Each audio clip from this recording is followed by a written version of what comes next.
Good evening and welcome to what is the last session of the Cassandra Conference of 2026.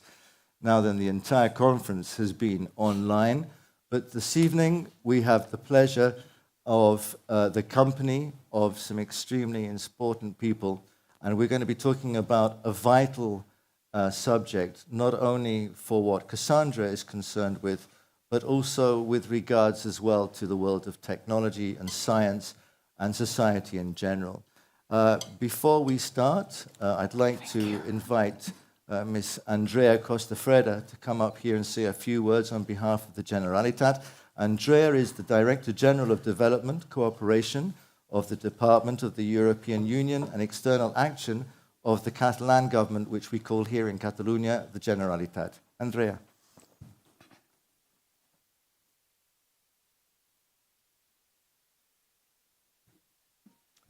Good evening, everyone who is here and all the people that is connecting. Thanks to the organizers, thanks to the Cassandra Conference and Eurecat. We are really, really pleased as Government of Catalonia of being here and sharing with you. I promise it will be really few words. I'm representing the Government of Catalonia, but I'm in charge of the policy of cooperation, development cooperation. So for us, this panel and these distinguished panelists are addressing two important things that are at the core of our public policy. One has to do with just transitions, and I will say a few words on that. And the other one has to do with the really strategic role of women in leading development processes, in leading transitions, in leading also all the development challenges in the development world and also in international arena. As I told you, as General Director for Development Cooperation and I myself committed to promote a development cooperation policy that is openly feminist. We call it feminist cooperation policy. And that means mainly that we put women organizations and feminist movements at the center of this policy. So one of the main goals of this policy is to promote the leadership of women.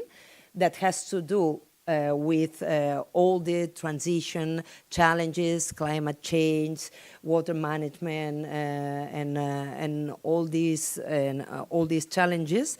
But also it has to do with transformative processes in the mid and long term in all the countries we are working in Latin America, in the Mediterranean, and also in sub-Saharan Africa.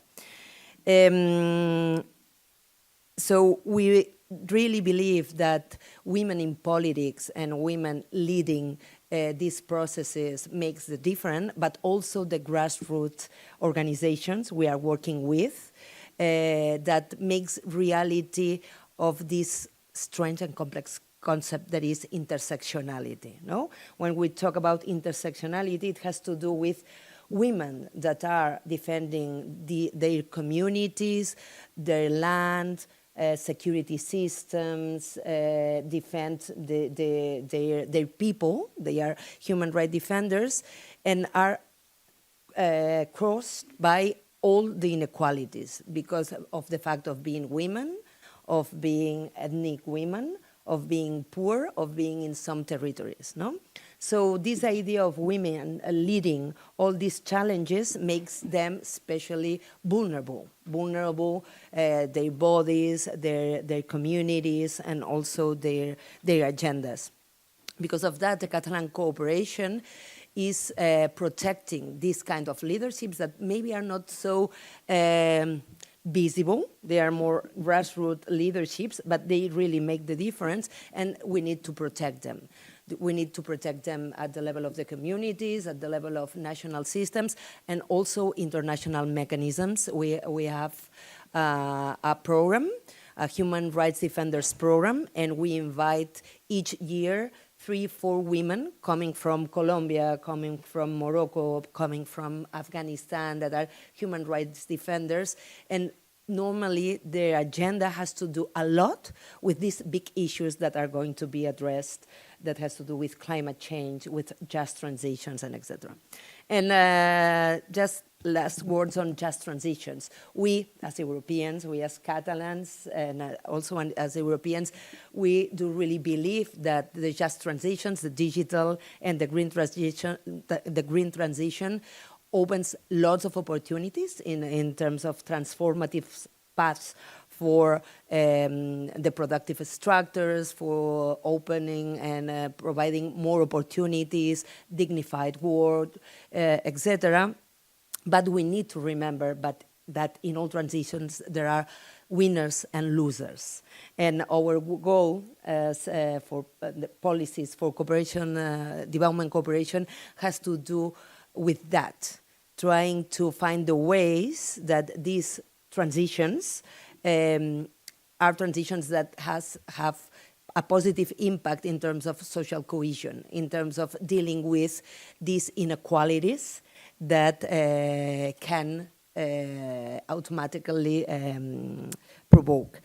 And putting women and the gender perspective in the center when dealing with transitions is probably one of the first goals that we can have as a whole. So thanks a lot for inviting us.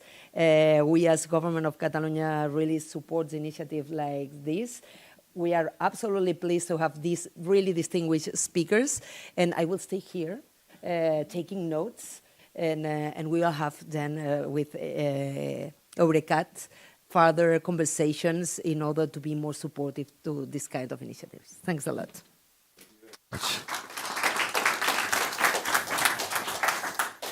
So I'm now going to confuse the technicians by standing up here instead of remaining seated. But let me first of all introduce myself. I'm Dr. Richard Lellerman. I'm a political scientist. I have been a politician, which is the reason why I'm bald and why you can see this ridiculous microphone around my head. And I'm the head of politics of Eurecat. And Eurecat in 2021, and before in fact, had realized that we're not only a technology center, we're not only a center of research and development and innovation, but that as that, we also are an important stakeholder in the social and the political consequences of what happens through technology and through the lack of technology. So we believe that all stakeholders, all sectors, have an important voice to play in world issues. And there can be surely very few world issues as important or as long-lasting or indeed as devastating as climate change. And so in 2021, we organized a conference where, as a technology center, instead of looking at the environmental consequences of climate change, which until then had been the norm, we decided to look at the social and the political consequences of climate change and how we ourselves, as technologists, as scientists, as experts, how we could contribute to improving that situation. We had another conference in 2023, and as a result of those two conferences, we published a report in the beginnings of 2024 where we decided that there were four main areas that were critical and which technology centers such as ourselves, but also players from all different sectors, had a strong and definitive role to play. First of all, we discovered and we looked at the question of public health as a result of climate change, how public health suffers, not in any one particular region, not in the Mediterranean, not in Africa, but indeed in Europe, in South America, Central America, North America, India, Southeast Asia. Secondly, of course, came to view the problem of immigration and migration. Okay? And migration is a question of forced displacement, both inside a country and also beyond that country's borders. It is not the result of people voluntarily wishing to leave their communities. It is the result, very often, of the climate having changed to the extent where these people are forced to abandon rural areas and move to urban areas, and from urban areas to have to try and find employment abroad. They are not voluntarily trying to leave their communities. They are forced to do so by climate change. And we believe that as a technology center, and like all universities and research centers, and indeed all organizations, be they NGOs, be they administrations, be they national administrations or supranational governments, that it is absolutely essential that we all have a voice in this. Then we also looked at the question of gender equality, or rather gender inequality, which forms very much a part of the discussion of tonight. Okay? The question that climate change undoubtedly, and this has been proven time and again, affects more women and young children than it does men.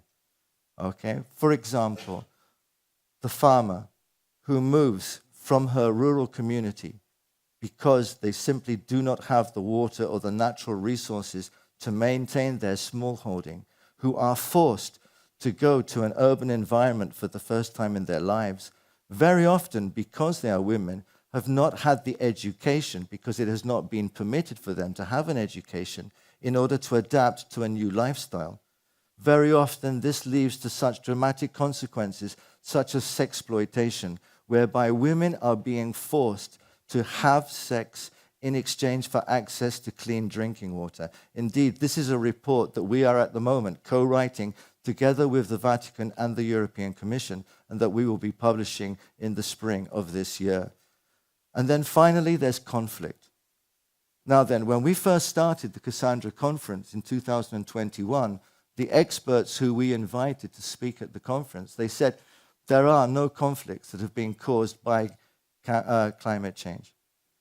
In 2023, they were saying there are conflicts that are being directly caused by climate change. And now, this year in 2026, nobody is arguing that there are many conflicts in many parts of the world, not necessarily international conflicts, not necessarily headlines, but there are conflicts that are caused through climate change. And we, through our system of local climate forums, which are our local communities, we know of many cases in countries so diverse such as Nigeria, Mali, Somalia, the Sudan, and Kenya, to name just a few. Finally, with regards to conflict as well, the environment has been converted not only into a multiplier of the drastic and awful consequences of armed conflict, but has indeed become a weapon itself. The environment is a victim. An environment is destroyed. And in fact, we had a speaker from the Ukraine yesterday explaining how Ukrainian environment and how the effects of climate change are being exaggerated due to the consequences of that war. We have had 3 speakers from Palestine in these 2 days describe the horrendous effects of the war in Gaza and how that has also had permanent climate effects and permanent environmental effects on their very small piece of land. But, unfortunately as well, environmental elements such as water, such as food resources, such as crops, have been weaponized and are now used as the front line of action when taking military measures against an opposition. And so, for example, in many countries, such as in the Sudan, such as in, for example, Gaza, such indeed in Ukraine, water becomes a weapon by cutting it, by not permitting its access to thousands and thousands and thousands of people, thus provoking deaths. So climate change and the environmental aspects itself are absolutely vital. It's easy to identify this. If I were to tell you that the largest investor in environmental research in the world is the Department of Defense of the United States, you will perhaps understand that the question of the environment and the climate goes far beyond the health, shall we say, of the biological aspects of our planet. So therefore, what we have done are to decide on 3 actions. And this is what we've been doing for the last 2 years. And indeed, this conference has been reflecting very much on those three actions. The first thing that we, as Eurecat and as the promoters of the Cassandra Conference and the Cassandra program, what we first of all demand is that local communities are first and foremost in the discussion with regards to climate change. It is the local communities where the effects of inaction are felt. It is local communities who suffer the flooding and the droughts and all the other nefarious consequences of inaction. And so therefore, it has to be the local communities who are not only involved in the discussions, but are in fact leading the discussions with the support of science, with the support of technology, so that we are there available to help them, not when we want to help them for our research, but when they want us to help them because they have that need. And that is something that Eurecat is a message that Eurecat are sending out, that we need to be at the service of the society that depends upon us in order to give logical, scientific, objective answers. So the local community is the first thing. The second thing is our network of science embassies. Simplicity is the rule with regards to the Cassandra Conference. When we talk about science embassies, the only thing it means is a network of individuals, experts, and entities who have knowledge and expertise that may be useful to a local community in a specific moment at a specific time. And that is the reason why we have a list of nearly 500 institutions, obviously including Eurecat, but also including universities such as Harvard and Georgetown, and universities from India, and universities from Africa, and universities across Europe, and individual experts, psychiatrists, doctors, hydrological engineers, any type of expertise that may be of use. And we are being tested already. This system has been in action for only a few months, and already we are receiving from our local climate forums these local activists who we don't create, but rather approach and say, we are here to support what you have already been doing. Yeah, they come to us with specific questions. There was a series of tremendous floods in the north of Nigeria, a country that is suffering constantly from tragedies, be they anthropogenic or natural. And there they had a series of floods that were so bad that farmers were losing their livelihood literally from one day to the other. And the suicide rate suddenly increased over a week by 400%. And so they contacted us. Within 24 hours, they were talking to Ukrainian and Kenyan psychiatrists who were experts on the questions of suicide. And at the same time, a more technical question came up when flooding was affecting a zone of South Africa where we also have 3 of our local climate forums.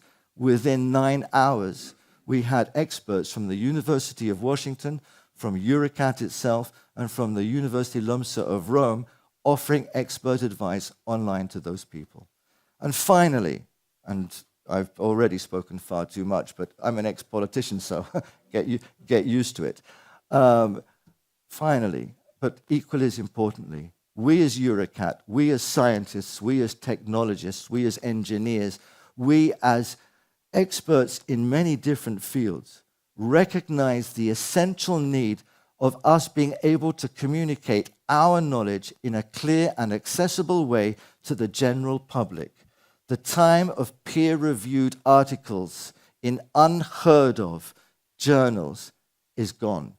We need to translate the work of technology centers such as Eurecat, which is very often employing a vast number of scientists who public money have paid for. And we want to be able to pay that back, that in public investment back, by scientists and technologists and engineers and lawyers and sociologists and economists and even political scientists, being able to explain their work in a clear, accessible way in order to combat the rubbish which is extending constantly through social media and which receives no or little reply by the people who truly have the knowledge at their fingertips. That is Cassandra. The conversation tonight is based on some of the ambitions of Cassandra, but more specifically, it's based on the fact that we must talk about climate, the relationship between climate and water, and gender inequality. And we're going to also be exploring with our guests the question of whether it is possible to have transformative leadership for a just transition. And I'm delighted to be able to present, after that very long preamble, I am delighted to be able to present, first of all, Hakima El Khaite. She is the president of Africa Pact. She's the former Minister of the Environment of the Kingdom of Morocco, and she was the vice chair of the Paris Agreement that established the Sustainable Development Goals. We are also accompanied, and I am delighted to welcome him, Mehdi Jomah, who is the former Prime Minister of Tunisia from 2014 to 2015, and he is a member of the Club of Madrid, with whom, the organization with whom we are presenting this event tonight. And finally, but by no means least, we have Tanya Miskova, and Tanya Miskova is an ambassador at large for water diplomacy to the UN on behalf of the nation of Slovenia. So I would like to welcome all three of you. I think I might have got that job title slightly wrong by the expression that Tanya is looking at me with, but more or less, I think that that was correct. And I would like to open the conversation, basically, first of all, with Hakima, and reflect on something that I think is important to establish right from the beginning, which is the situation of water. We're talking here about climate, water, and the relation between climate, water, and gender. Okay, fine. So let's establish a little bit, first of all, the situation regarding water. And we've heard in the last few weeks an awful lot about global water bankruptcy. Okay, and how we should be reframing perhaps the way that we look at this matter. We're seeing that there's a disturbing trend of all or nothing. So it's either deadly droughts or we're being flooded. This is indeed happening here in Spain, tragically, all along the coast, because in their wisdom in the past, during the 60s and the 70s, there was an awful lot of building on dry river beds, which are now, unfortunately, not so dry in certain periods of the year. So my question to you, Hakima, is this. Is this just a natural cycle that we are facing? Or are we seeing a new type of climate injustice that the current global policy is totally ignoring? Thank you, Richard, for the invitation. I'm very happy and delighted to be here. And also, I'm very impressed by what Mr. Xavier and Madame explained to me concerning Eurecat. So I'm impressed and inspired too. So congratulations, Mr. Prime Minister, Madame Ambassador, ladies and gentlemen. Let me set the scene, and thank you for the question, because when I saw the title, I was wondering how to tackle the subject.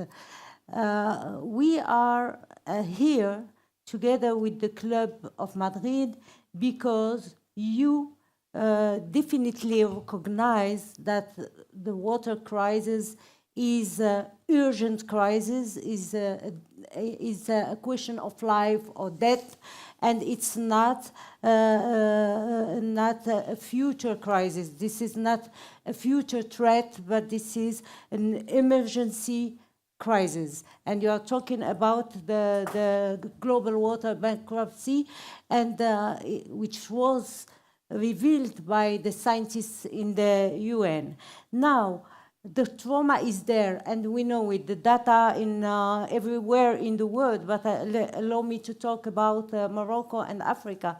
The data are just incredible when you know that for more than 400 million people in Africa don't have access to drinking water, when you know that 80% of the task force of Africa are women and are working in the land, in agriculture, feeding the Africans. When you know that women and girls are fishing and looking for water 200 million hours a day in Africa. When you have such data, and you confront scarcity of water, and suddenly you are trapped in a very complex, I will say, paradox. We live scarcity for years, and then we are torn by a tragedy of floods. I'm coming back from Morocco, and today a whole town in Morocco was displaced. Last week, another town in the south of Morocco was completely displaced with the infrastructure destroyed. We need 20 years to build the infrastructure we have built since these towns were there. So, what is the origin? We in Morocco, when you look at the studies and the cycles, the history of the precipitation and the rain, we have never seen such tragedies in Morocco, and neither in Africa. Last year it was Nigeria. And when I'm in Europe, I don't want to talk about Africa because this is the situation even here in Spain. I remember I have a friend living in Valencia, and see what happens in Valencia. So when we are tackling the problem of water, we are not talking about a resource. We are talking about a system. And the system means quantity, quality, and equilibrium. The cycle of life, and you heard about this when you were in school, of water. If you disturb the system, then you create an anarchy, and this is what is happening. And how did we disturb the system? By the CO2 emissions. And you talked about the Paris Agreement.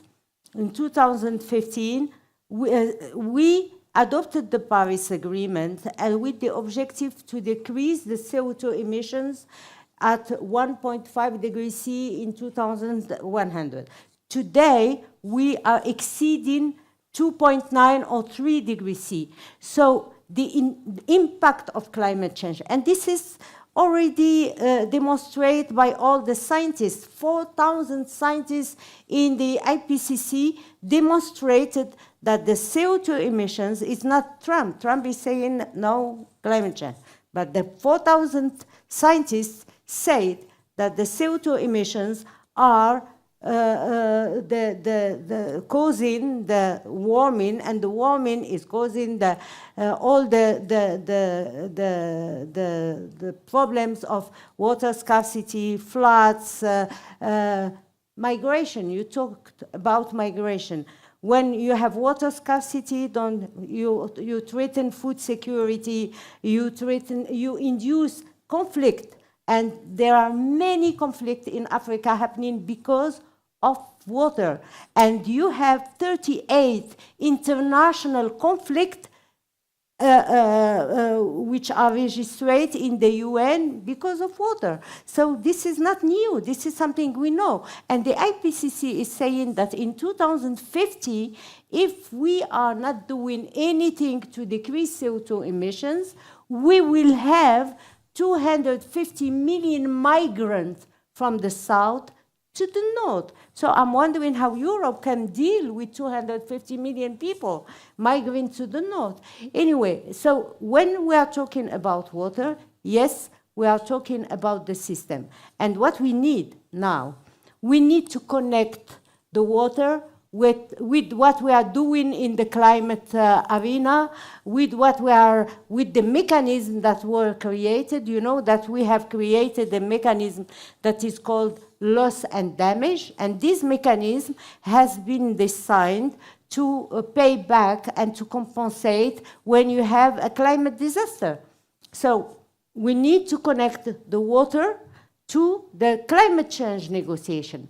I know that there is UN water, that we are organizing a summit in Dubai with the World Organization Water, but it will not work.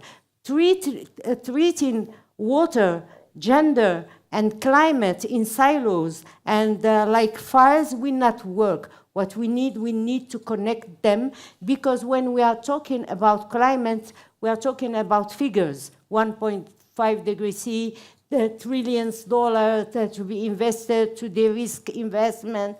But when we are talking about water, we are talking about tragedy. We are talking about the realities of these women who are spending their time looking for water, dying because of a climate disaster. Why? Because we did not fulfill our promises to install the early warning system. No early warning system was implemented after the Paris Agreement. We are talking about these women who are working in the lands, agricultural lands, and when the land floods, no compensation they have because they are not working with the government. They are private, they are entrepreneurs. The biggest amount of women entrepreneurs exist in Africa. 40% of women entrepreneurs. Why don't we think about any mechanism? I'm not talking only about the African women. The average worldwide, the task force in agriculture in the southern countries are women, 80% of the task force in the south. So I'm talking about all the women working in all the countries in the south and even in the north. Look at what is happening now within the negotiation. Do you see any, I know maybe some ministers, but within the arena of negotiation, you don't have men, you don't have women. So women are there to fetch water, to look for the water, but they are not there to decide about the policy, even in their country or internationally. When I am in Europe or United States, in the West in general, I have I'm a little bit relieved because I'm saying, okay, this is countries that recognize women and women effort and that are standing for equality. I can understand it when I'm in my country or in Africa, but I cannot understand it when I'm in Europe in a multilateral arena. And this is what I'm saying. So today, we need more men, maybe, to advocate for introducing the gender, because climate change is not gender neutral at all. All the women are on the front line of all the disasters in climate change. Look at Valencia. Did you have the statistic from your government? I don't have them at my hand, no. Even the statistic, I try to have them. It's not done in a way to show how gender balanced it was. So we need to have such data. In Morocco, for example, during this last displacement that was done yesterday, 100,000 people were displaced because of the flood. Sure. Who will pay for the infrastructure? Who will pay for the loss of time of the school, of healthcare, etc.? So I think, and this is something I began already within the UNFCCC, I think that we need to ask the international community to link the dots of water, gender, and climate change. Otherwise, the UN can the Water UN can make a big event, but nothing will be done. The financial tools and mechanisms, we made 25 years to build them. We will not wait 20 years again with the UN water to build other mechanisms. The mechanisms are there. We need to link the dots between them. Let me just interrupt you a moment to start bringing in the other speakers. Tanya, you actually were in Dakar in this preparation meeting for the UN Water this year. And Tanya, as the, I'm going to get it right now, as the ambassador at large for water, correct? Yes. Good. Is it Slovenia? right? Okay, I'm glad I got that title right Almost. now. What is, I mean, you yourself are a woman, you were at Dakar, you see the preparation there. What Hakima says, I personally believe is true. but you don't have to agree with me, and you very often don't. So in your situation, as a woman, working very actively with regards to women's rights to water and what have you, why haven't we progressed? For example, Hakima was making clear, I mean, the last 20 years we've been talking about this. I go to hundreds of conferences all over the world, and you hear people saying the same pleasantries time after time after time again, but nothing ever changes.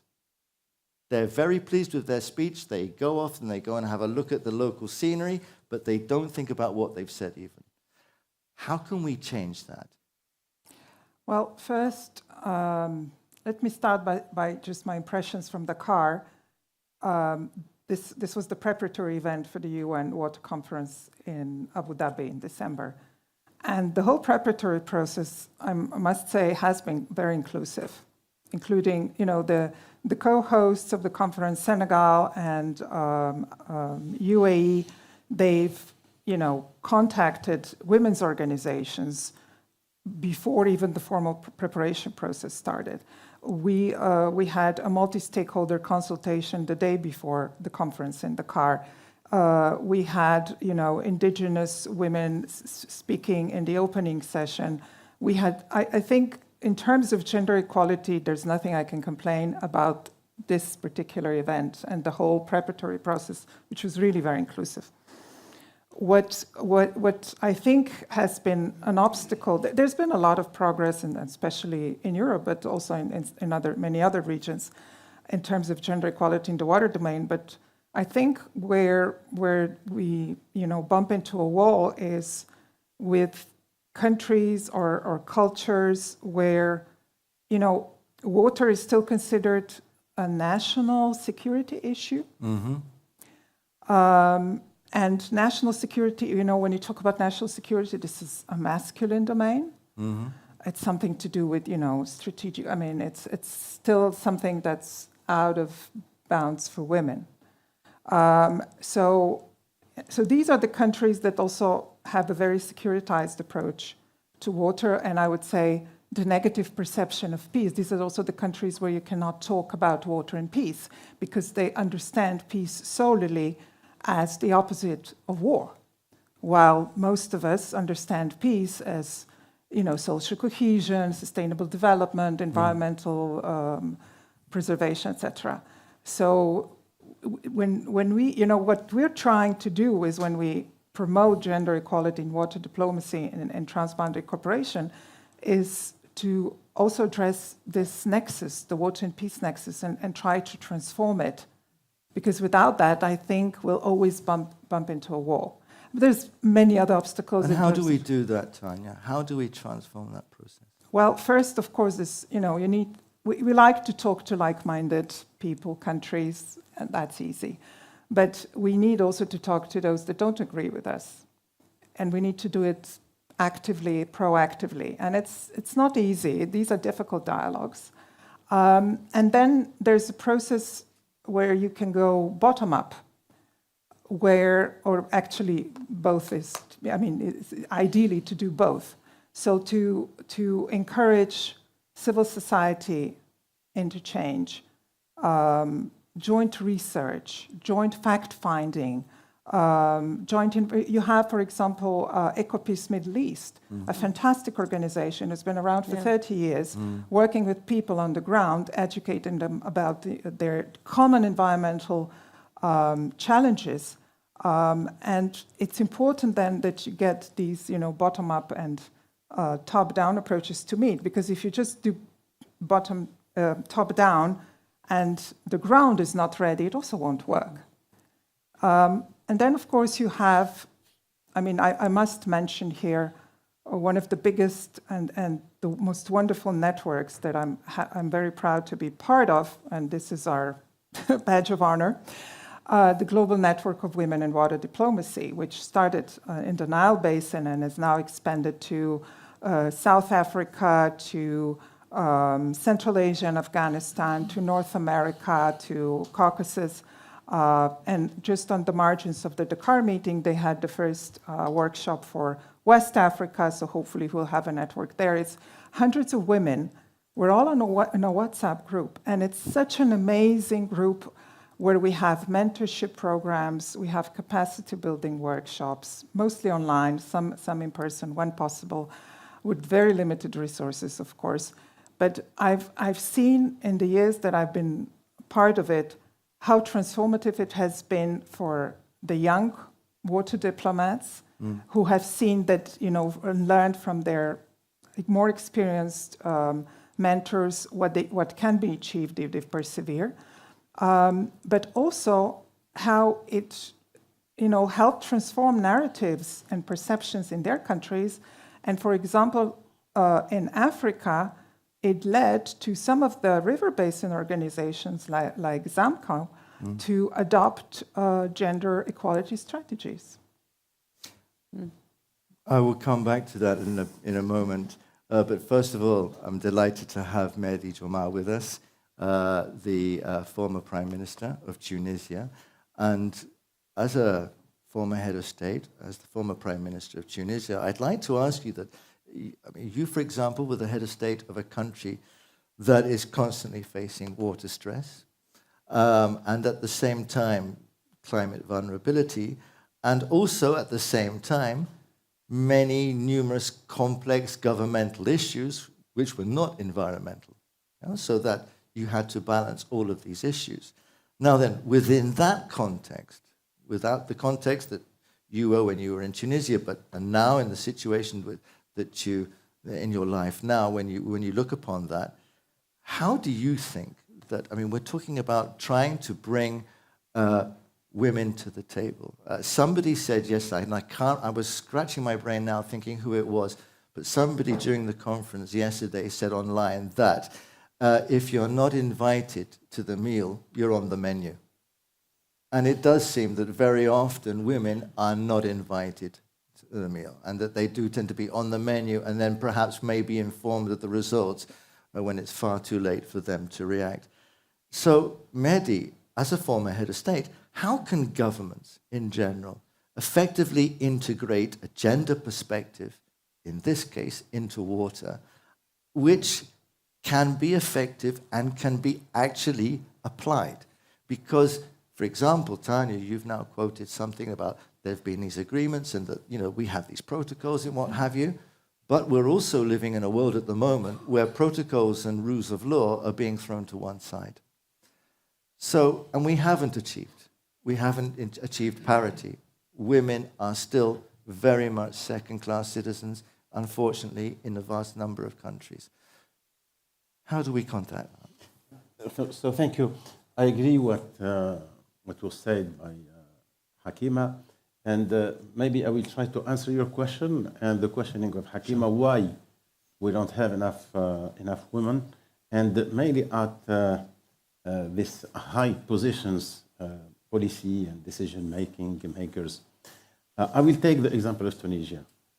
To be honest with you, we don't have this issue because we started since the independence to work on the equality of genders. So we have a good framework of law, and we have we were discussing with Hakim. I told her 2/3 or 63% of the students at university are women. So to give you the situation, the framework of law, it's good. But on my experience, the main issue is not how to attract them to that position, to deal with water. There is a crucial problem, even in European countries, of interesting or attracting women to such political positions. Otherwise, you see them as technical. It's not technical. Since you are dealing with many people, with many problems, with difficulties, with budget, there is a political side. And unfortunately today, the political is not attractive for women. And it's more a problem of ethic, in the case of Tunisia and some other country, than a problem of law. So, and more than that, we see that we have a problem of leadership today, even in European country, because these positions are no more attractive even for skilled men. And that's the main problem. In Tunisia, it's open. Really, we don't have. Yes, of course, we have to strengthen that, to work more. But we started, and I think it's not the same situation that you can describe in many other countries. And I think even Hakima agreed with me. The problem now, how to offer more ethic in this position to attract these women. More women. More women. That's the real question. And you say that even in Europe, when you see the landscape, political landscape and the decision makers, no, there is less women and less interesting people as well. It becomes like a profession when we accept things that we cannot accept if we have some ethic and some moral values. And that's, to be honest with you, that's, in my point of view, the problem of leadership in general that we have today. And even in Europe, I was in European Parliament for speaking about democracy, to speak about the nascent democracy and the threats. And I said, no, I'm in Strasbourg.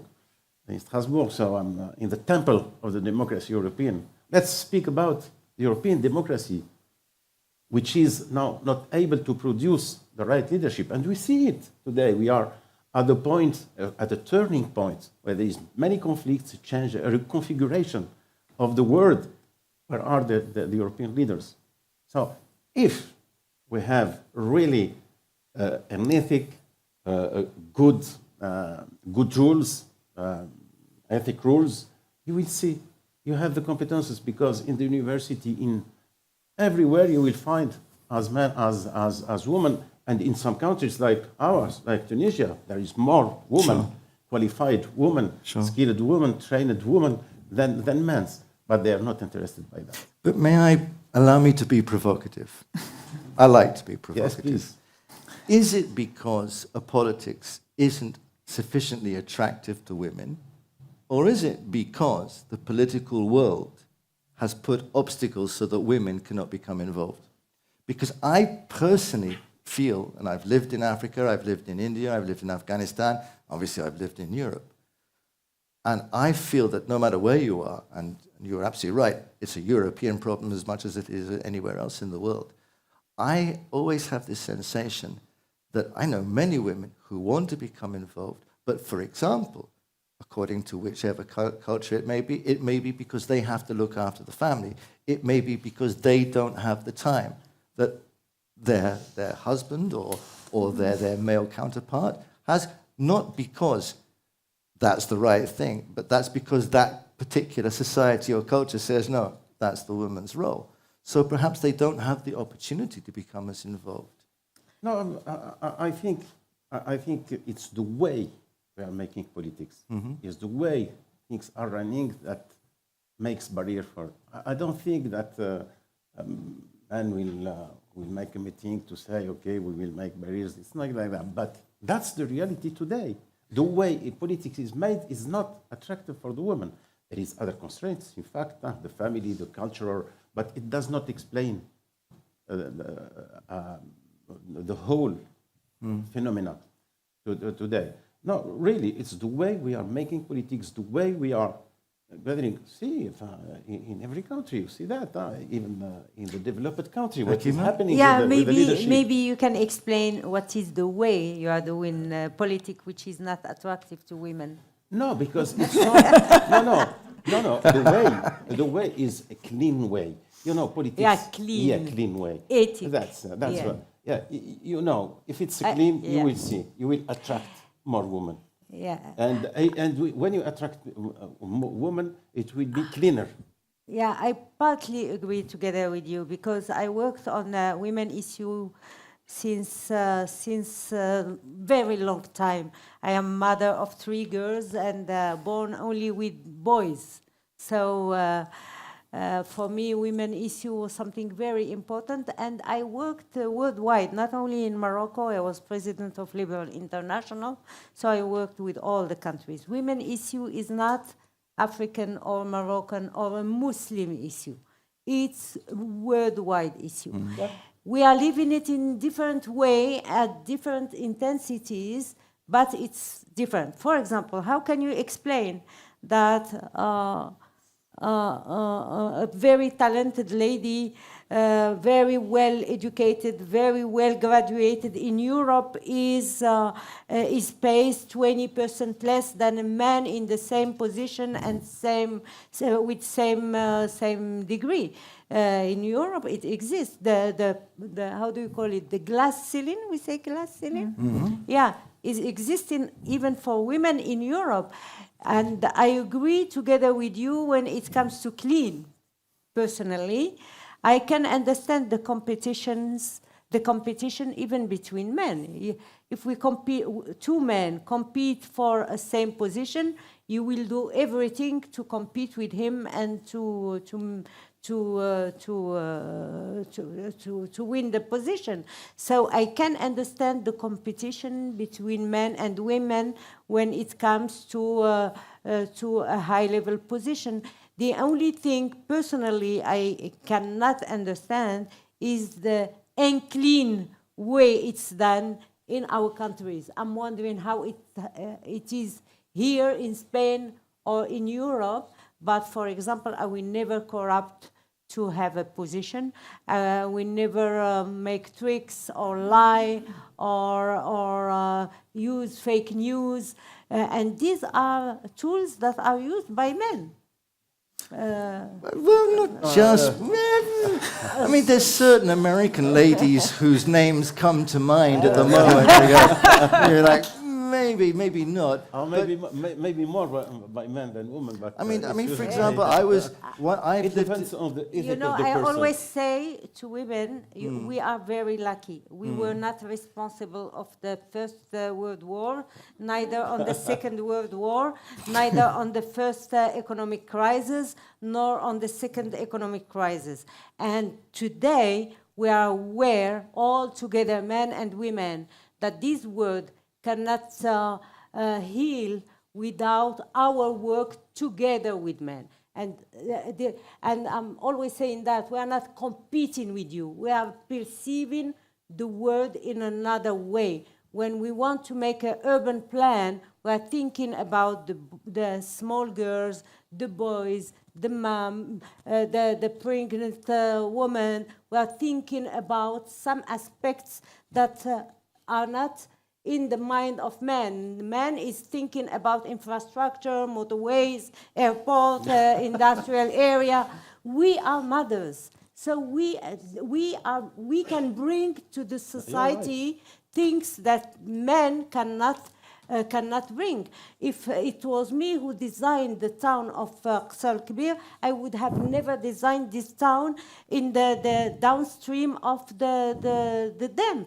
That's crazy. But is that because you're a woman, or is that because you happen to be a very intelligent human being? First of all, I think because I am a woman. Because when you are a woman, first you think about the family, the children. When I design an area with the children can play, with the mothers can have a rest at the end of the day. When you can play, your boys can play with the bicycles. Hakima, the and question these is not things are not in the mind of men, you know. No, Hakima. Sorry, men. No. We need you for other things. Today the question. For the motorways and Hakima, the question today is not men versus women. How to attract women at the right position, because we need them for all these challenges, and particularly we for need the water. men to understand that we are not competing, but we can support in building a better place, better world, better cities, and better government. Tanya. And as far as the men, not women, because we women, we are convinced. We are convinced. Now we need to convince you that we are not a threat on your position, on your... Who told you that we are not? Hakima, it's not just... I never thought that you were, besides me as a threat. Hakima, not all women would agree with you. I mean, an awful lot of women voted for Trump in the US, so not all of them are perfect. Yeah, I agree. I can tell you worse than that, you know. And that's the perception, how do you call it? Perception. There is an index of perception of whom is voting for whom. And this index in Africa is 90% in favor of men. The women don't want the leadership of women. So we need to work on the psychology and psychology. Yes, it's not only in yeah. Africa. It's worldwide, It's yeah. different. Maybe it's more accentuated, Yeah. but it's so cultural. It's the history, but things are progressing.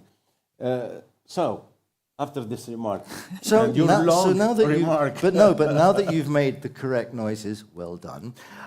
Now I ask you, when you, as a head of state, when you had the chance to adjust policy measures so that women were given the even opportunity, did you do so? yes, you know, when I set up my government, I tried to have a balanced government between gender, between women and men. It was very difficult to convince women. Why? Because it's the image of the politics. It's beyond the person. It's, you know, it's an heritage. They don't like that.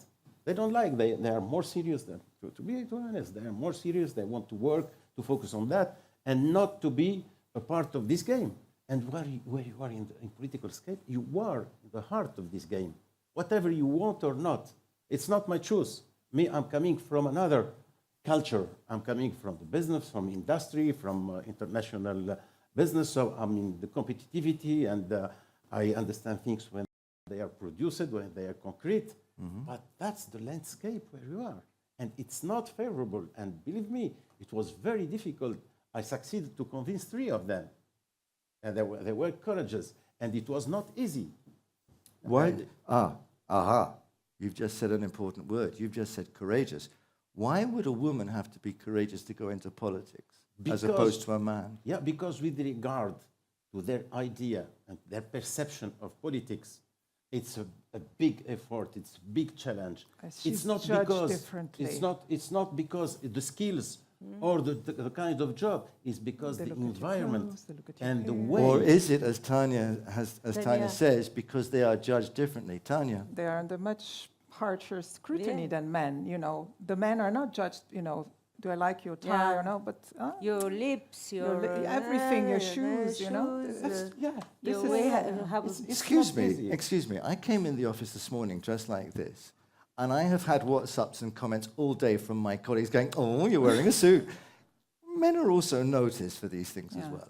No, but I'm kidding you, Tanya. Yeah, but No, the effect I- is not the same. I recognize. No, I want to, you know, I don't want to talk about the national level because I have no answers there. I mean, we have a women president, a women minister, a women speaker of the parliament. So we have a feminist foreign policy strategy. Happy with that. But I want to go back to is women, for example, in Yemen, which is, I think, in terms of gender equality, like the second worst country after Afghanistan. But for example, what happened there with some projects, like for example from the Peace Building Fund, you know, proof of concept. They said, okay, they came to the local community and they said, we will restore your water, you know, infrastructure, which wasn't working, provided that you establish a local water council and that 40% of those members of the council have to be women. Of course, they did it in a very context-specific manner so that the husbands or the fathers would agree. But the concept was so successful that eventually fathers and husbands brought their daughters and you know, wives voluntarily to those council meetings. And women ended up resolving some decades-old disputes over water. So would you still be an advocate, even in Europe, of positive discrimination when we're talking about women and with regards to the environment and what have you, considering that women are undoubtedly, and this is absolutely indisputable, that women are the most affected part of the population with regards to And climate they, not change. just that, but they bring Would you like Hakima be an said, advocate of positive discrimination? I'm an advocate of transformative approach to gender equality, which means you educate women, you train women, you give them the capacity to empower them, but you also talk to the men. You talk to the local leaders, you talk to the religious leaders, you talk to, you know, the men who, you know, if you come with a project, I will positively discriminate women, I will empower women, they will feel threatened. They won't support it. If they won't support it, it won't happen. So you need to talk to the entire community. absolutely. That's the key. Without that, And surely education from the very youngest of ages must also play a vital role. I mean, when I was ambassador to Egypt, and I was interviewed a lot by women's media, newspapers, online platforms, and they asked me for advice. And I said, think a lot. You have, of course, there's a cultural issue and religious, whatever. But I said, in the end of the day, it's the women who educate their children. You have a daughter and you have a son. You will teach your daughter to clean, after the meal, to help you with the dishes, to help you with the laundry. You will never ask your son to do that. Is it correct? Yeah. You ingrain this inequality in your children. Sure. So unless you mothers change the way you raise your children, you will never have change. Yes.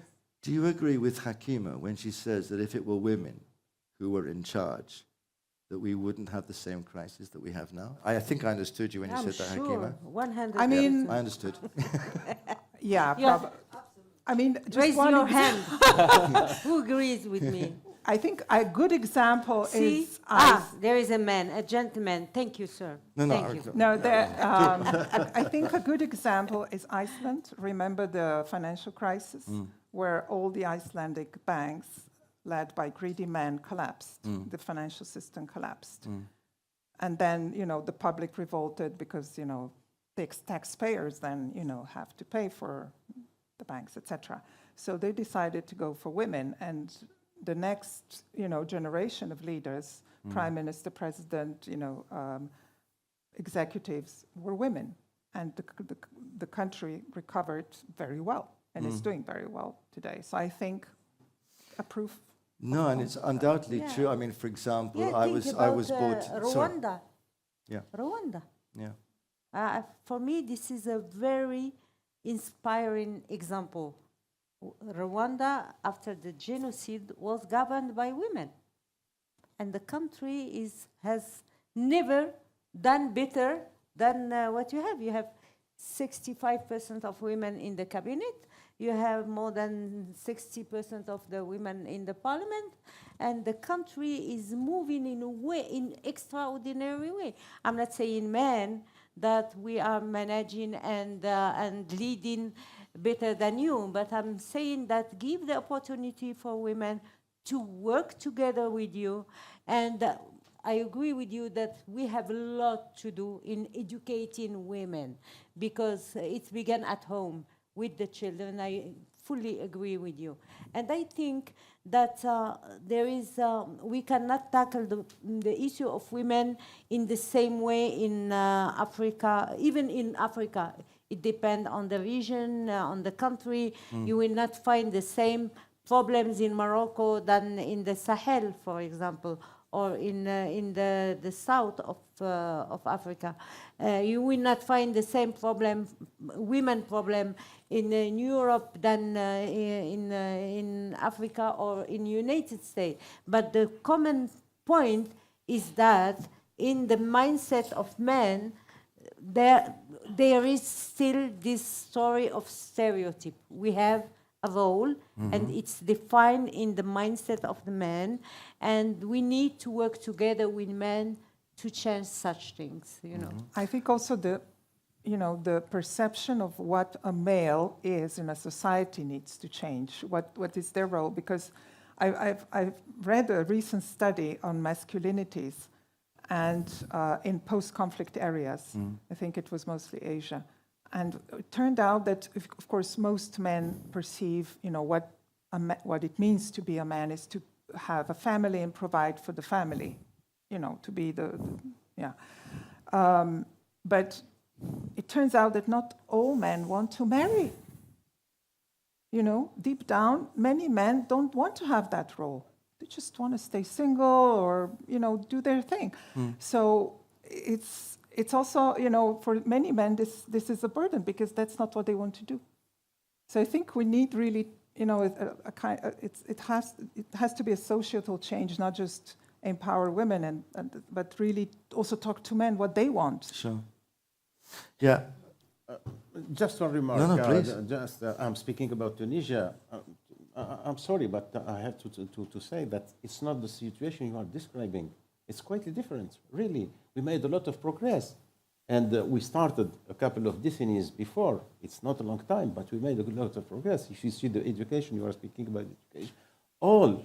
No, I agree. I know about Tunisia. It's a great example. But to be clear with that, it's not a problem of education. All the women, and we decided that in 1956, the first year of the independence, there was big revolution, societal revolution.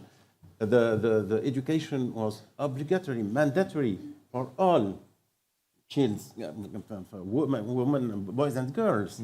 We abolished the polygamy. Yeah, it's forbidden.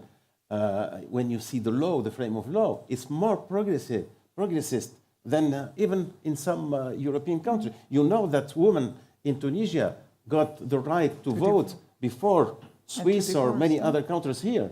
For the abortion as well, many European people. So there is many situations. We are not at that point where we have to say yes, we have to open the access or to educate. No, we are already in that position. And I told you, 2/3 of the students at university are girls, are women. So it's more now how to push them, and they are in many level of the decision. We have doctors, we have engineers, we have directors, we have managers, we have pilots, we have everything. No, the idea is how to push more again to put them in this high-level position. The high-level position, it's other consideration that you are describing. For me, is the woman could not, that's my experience, it's maybe not general. You cannot convince a woman to integrate the landscape of politics, of Yeah, you policy couldn't makers. convince me to do it, definitely. Yeah? No. Yes, because of that. It's not because your education or No. your less of courage or your experience, you are traveling everywhere and you have large competences and skills to feel that. But you will not do. If Perhaps I propose it's to you, yourself, you would do. Perhaps as And well, that's it's part of a broader reflection that politics, and I'm a political scientist, I've been a politician, and we're not exactly the most respected group out there. Yeah, and we're certainly not I'm wondering if I ask the audience a question, whom from you women, ladies here, doesn't want to become a minister? Please raise your hand. If you don't want to become a minister, raise your hand. If you don't want to become... You don't want. No, it's easier to count if you want. If you don't want. If you don't want. You don't want. 1, 2, 3, 4, 5. Yeah, but ask the men the same question. Yes, it's the same. Ask the men the same. How many men here want to be a minister? No one. Thank You you. know, who wants to be exposed? Who wants to expose his family today? You know, I'm not politician. I came, it's because it's particular, the country was under threat, under security problems, and all this turbulence. And I was observer as well of that. Honestly, it was not simple even to convince men, the right men, to convince them, because they expose themselves to insults, their families, to fake news, to deep fake, many things. You cannot imagine. It's not easy even for men today. And that's why I told you it's our problem how we produce and the system that we get today, even in Europe, our ability and the efficiency of the system to produce and to attract the right leadership. I'm living in France. Let's see who are candidates today. You think that we have the best people, women and men, it's the same. The problem is really the same. In some countries, yes, there is some cultural issue, there is some access to education issue, and even in our countries. You know, let's go back to the stress, hydraulic stress. You know, Tunisia, it's like many countries in the Mediterranean. We are under stress, and we have the problem as well of the water, the level of the seas, and that. And 3 or 4 weeks ago, we got a problem of flood, and we destroyed many of our infrastructure, and flood, but drought as well. Because you know, it's a reality today. I see some leaders who does not recognize that there is a climate change and there is a challenge. But it's a reality, we live it. We did not produce it, but we are living it. I'm sure that the flood happened in Morocco and in Tunisia last couple of weeks. We did not produce them because we have an industry that ejected carbon and make the hole in the skin. In the sky. No, we are under the stress today, and it's a reality. And you know, when you have 1 degree, only 1 degree of increase of the heat, you have 7% of rainfall more. But the rainfall, it will be in a humid season and with flood. And then you will have a drought. And that's the problem. And that's the problem what we are living. So it's a global issue today. So now you've moved the conversation to, shall we say, the more global position with regards to climate change itself and with regards to water. Okay, we have with us the co-chair of the Paris Agreement. Now, when the Paris Agreement came out, and oh God, I hope I don't make the mistake, 2015? Yes. Thank you.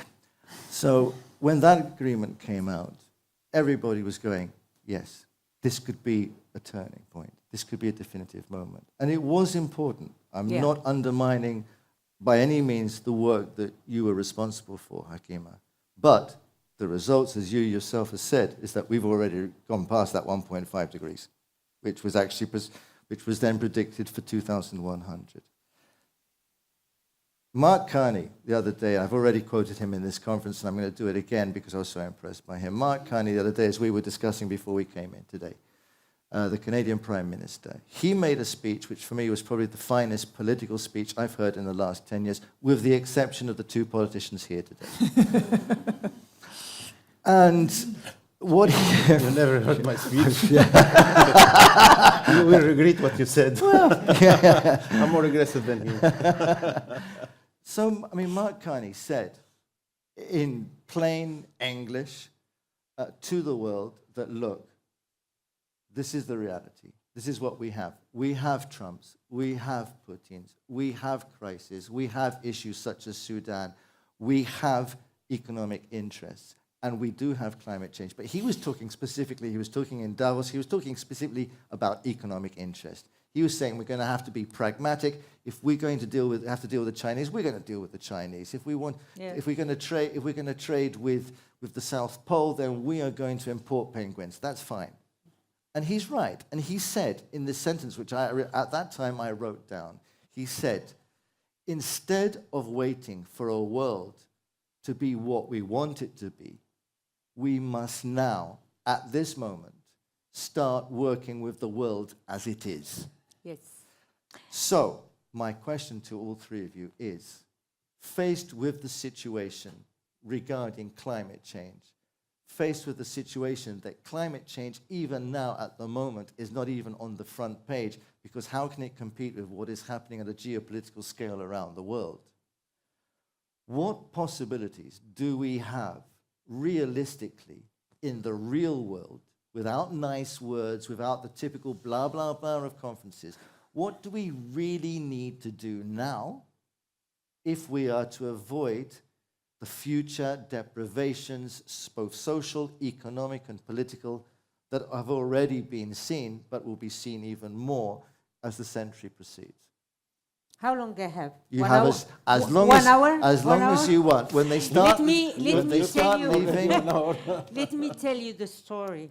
In 2015, when we were negotiating the Paris Agreement, personally, I thought that time that it was impossible, that an agreement between 195 countries, each country has its own interest. One is producing fuel, the other has mining.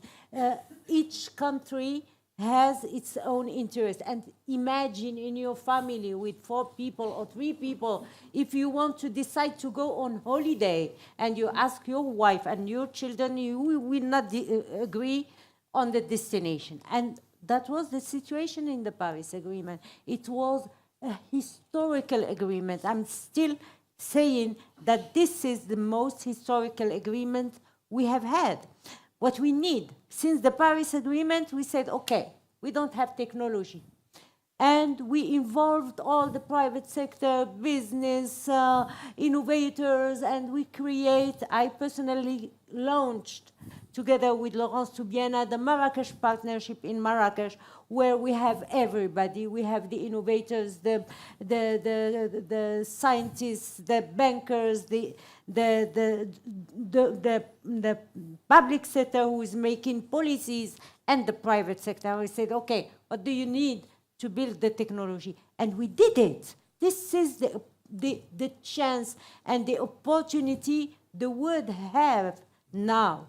We have the technology. In 2015, we did not have the technology. Today, the renewable energy is more competitive than the oil or the coal. So we have electrical car. Look at China now, what China is doing. We have all the technologies. We know how to build positive energy, positive building now. We know how to do it. It's not more expensive than the conventional technology. We know how to build roads producing energy and resilient to the shocks of temperature. So the technology is there. What we need, as you said, Prime Minister, wisdom. We need qualified leaders, because when we don't have qualified leaders, we have the Mediocrity. Sorry for my English. Mediocrity Very good. is leading the world. I'm so sorry to say that.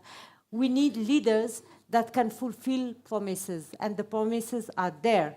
The Paris Agreement has promised such things that should be fulfilled. Today, who is implementing the Paris Agreement and was not involved in these promises? China is doing. And don't say, I'm in Europe, I'm aware about the competition between Europe and China. But sorry, sir, China is producing patent more than anywhere in the world. China is producing new and high technology like nowhere in the world.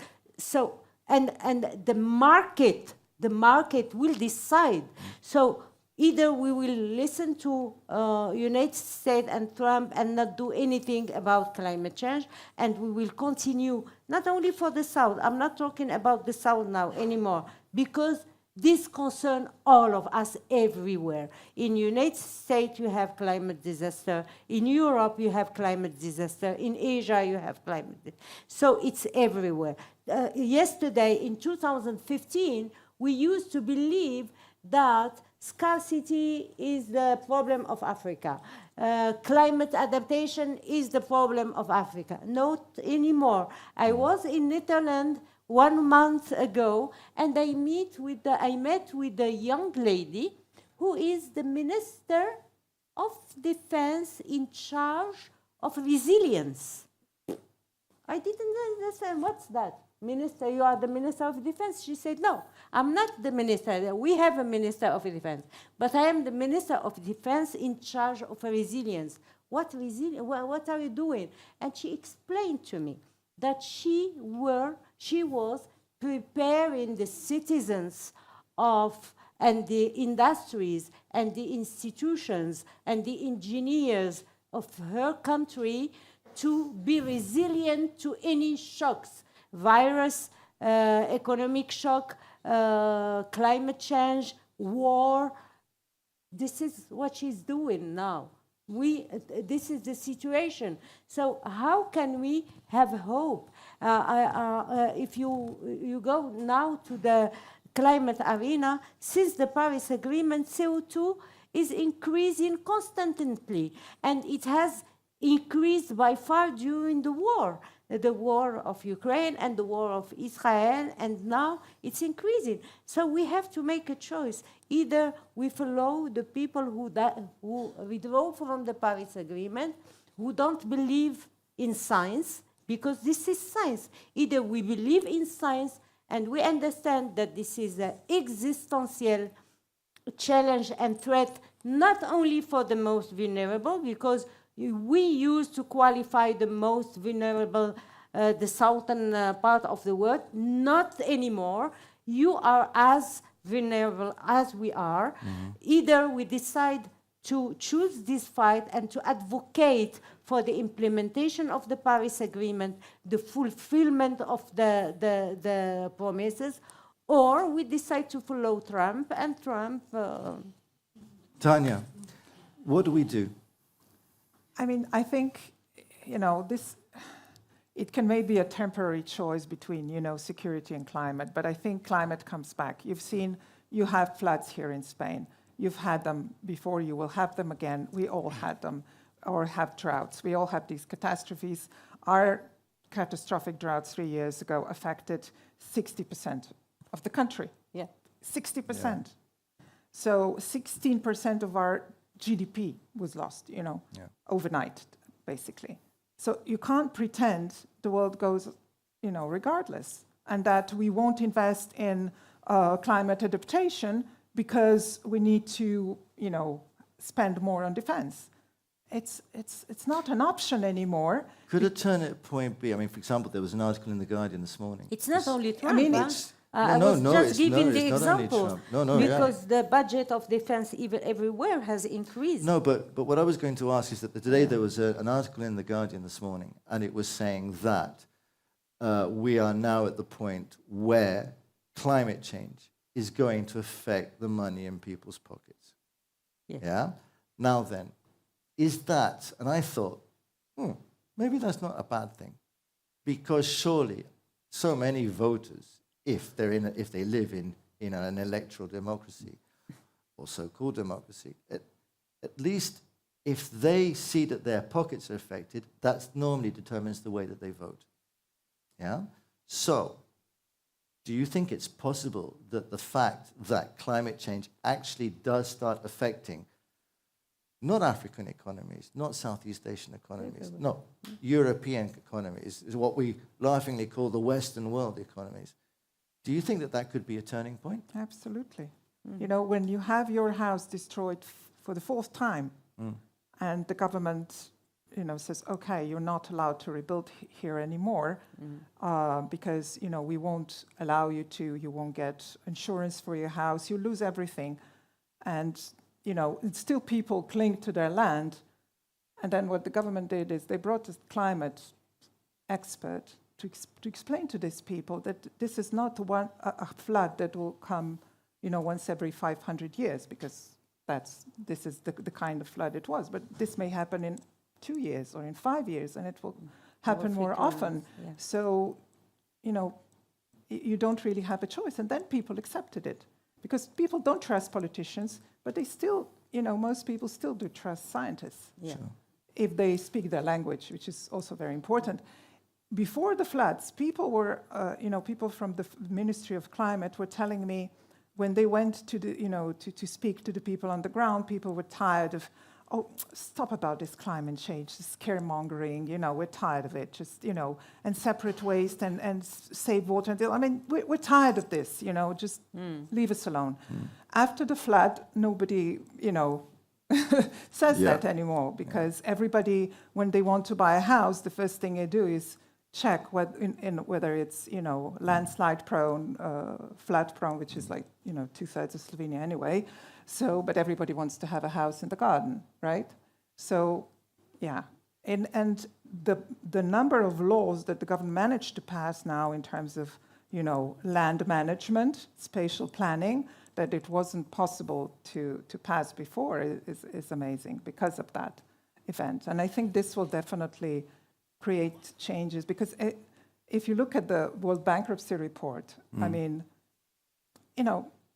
water bankruptcy is not, climate change has very little to do with it, let's be frank. it's 90% bad governance or lack of governance. I don't subscribe to the climate is causing conflict. For me, it's governance. Even if you, I mean, typical example, you have the same effects of climate change, and this is the border, both sides of the border. You have conflicts between herders and farmers here. You don't have them here. Why? Because on this side of the border, the government is giving priority treatment to the farmers and discriminating against the herders. So it's all about equality and equal access. Prime Minister Juma, the last question.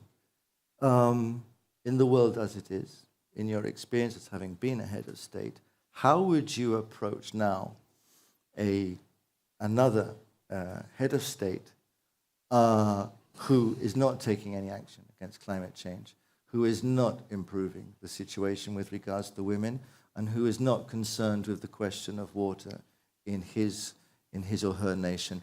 How would you approach them to try and bring them back on board? I mean, I'm asking the question because infamously, recently, there are certain very important countries in the world who seem to have abandoned the route completely at the moment. And I believe it's temporary, and I hope it's temporary. But how would you, as a politician, approach those people now? Okay, maybe I will speak about the Club de Madrid because I have the chance to be something like 100 former prime minister and president from many countries in the world. And you can imagine that we are debating and discussing, and we had many opportunities to discuss about that, but about many issues which are global issues, or maybe sometimes specific, but to exchange our experience, how to handle and how to manage that.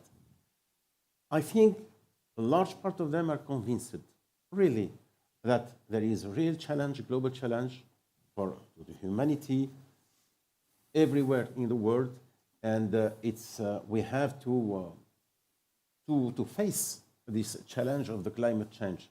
Rare are those who are not convinced, but there is the reality, again, the political reality. You know, today our focus is the water and the climate change. If we leave, we have the health, the social coverage, we have, I don't know, security, we have war, they are facing the pressure and the stress of many serious issues. The first remark. I will be direct and really have to explain what I understood from all this collective and the experience of.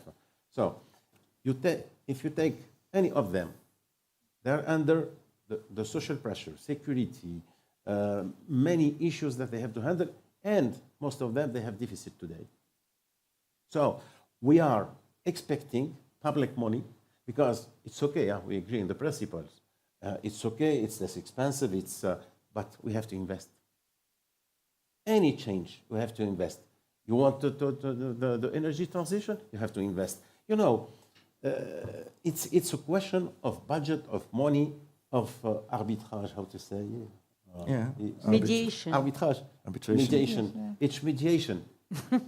And these people, they are in electoral cycle. Okay? And believe me, that is flawed. People are sensitive to the argument of the climate change. 2 months after, they will forget. And they will be more sensitive to other questions. And my position today is to say, stop expecting public money. It does not exist no more. Okay? They have a deficit that they don't know how, and be sure if they treat that, they will take from. Today we are in a situation where we can build another set of arguments. I was in Fortaleza in the summit of energy transition, and it was the same speech they up. We are expecting 300 billion, we need the government, they committed. They will not do. You can dream, you can expect, they will not do, because they don't have that money, and they are in another logic and the other pressure, and they have elections, and they will work for the next month or the next year because they have election, then the next decenny or the next generation. or we have today the opportunity with the progress of the technology that we can build something which is investable, bankable, and to change the approach. It's not a problem of the conscience of these leaders. That's my experience, and I'm speaking about tens of them. Okay, they could not do because of these constraints. So we have to be aware of that and to build arguments differently. And what I'm advising to all these committed people, stop expecting the public money that you don't have, that they don't have, and you would not get it. After you criticize, you make a protest. No, you continue to push, but the role of the governments is to build the strategy, to build the vision, and to put the tools to encourage, it could be fiscal, it could be to encourage this money to go there. And really, today, to invest in that, there are good opportunities of investment. So that's the first. The second, there is today global issue which is more than any of the subjects. We have a world which is in a big transition, in a large transition. We have governance, a global governance, because it's a global. We cannot face it only by your own. Even though you take any country here in Europe with a good volunteer and the good money, it's not enough. It's a global, and we are in a big global issue of the reconfiguration of this governance of the world. With all the institutions, UN can decide whatever they decide. If these main stakeholders decide to do other things, and we see that. So I think we have to be aware of that and to act as a local, to push for a better governance, including all these global issues. Security is a global issue. Immigration is a global issue. Climate change is a global issue. The energy transition is a global issue. The use and the rationalization of all the raw materials is a global issue as well. And we have to find this new set of governance that allows us to face the new challenges. But it's not easy because you have winners and you have losers, or at least they feel like any leading operation of change, you have those who will feel that they are losers, and what I hope is that will be solved around the table and not with weapons. It's always unfortunate. On a local way now. Yeah, sorry. Come back now to the local way. We have, in each country we can do things. Let's go back to the water issue. When you see in the water issue, I will speak about my experience in Tunisia. We tried, because we are under real stress.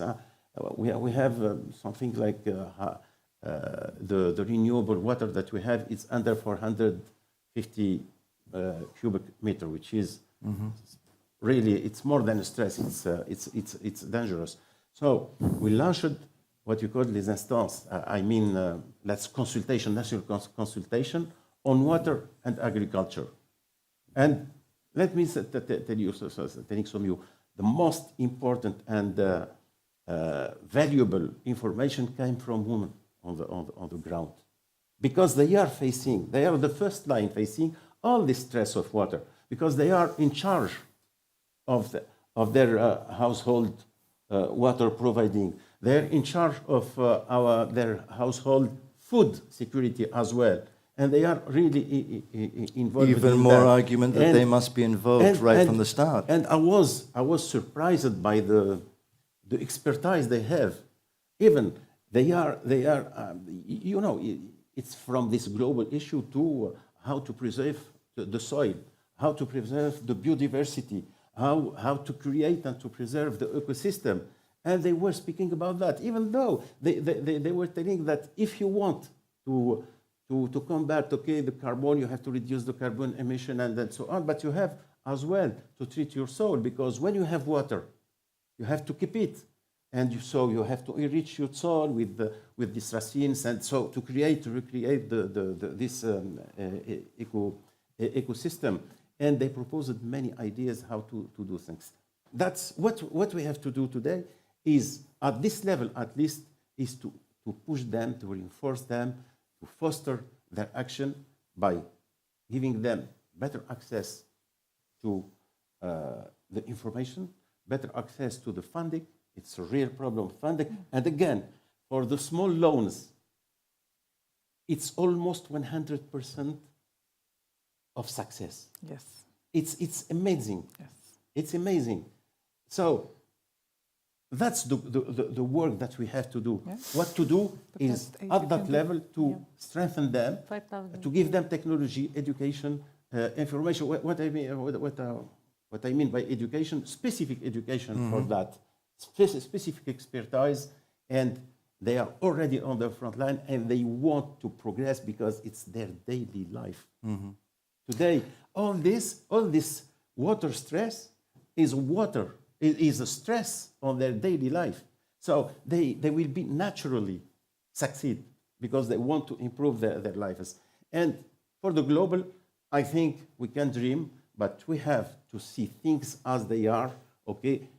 Do not expect public money. Build another argument. We have the technology today that enables us to be efficient and to set up really bankable investments. Thank you, Prime Minister Joma. I am getting looks from Yeah. numerous members of staff from Eurecat that we have come to the time to end this debate. As a conclusion, I would just state that we can't be optimistic at the moment. We have to be realistic. We can't afford to create false expectancies. But what we have an obligation is to use public money. We don't agree. I'm afraid I would be dedicating most public money to priorities because it's a question always at the last moment of priorities. But we agree to disagree on that subject. But what I would state is that, once again, getting back to Cassandra and to the purpose of this whole conference, is that we do believe in the local communities. We believe in the capacity of science, technology, engineering, and indeed any expertise to support those local communities in their day-to-day fight against the consequences of climate change. And we believe also in something which we haven't really spoken about, but improved communication of expertise so that we can overcome the nefarious effects of social media, which also exists and very much influences the world we live in. I just want to thank very much Prime Minister Joma for being here with us today. I want to thank Tanya Miskova for making the effort to coming here today and getting here on time, which was fantastic despite the Barcelona traffic. And Hakim El Khaite, as always, you know that you are my favorite Moroccan person. And I am looking forward to being invited to Rabat in the very near future. Welcome. Okay. Thank you very much to you, all of you.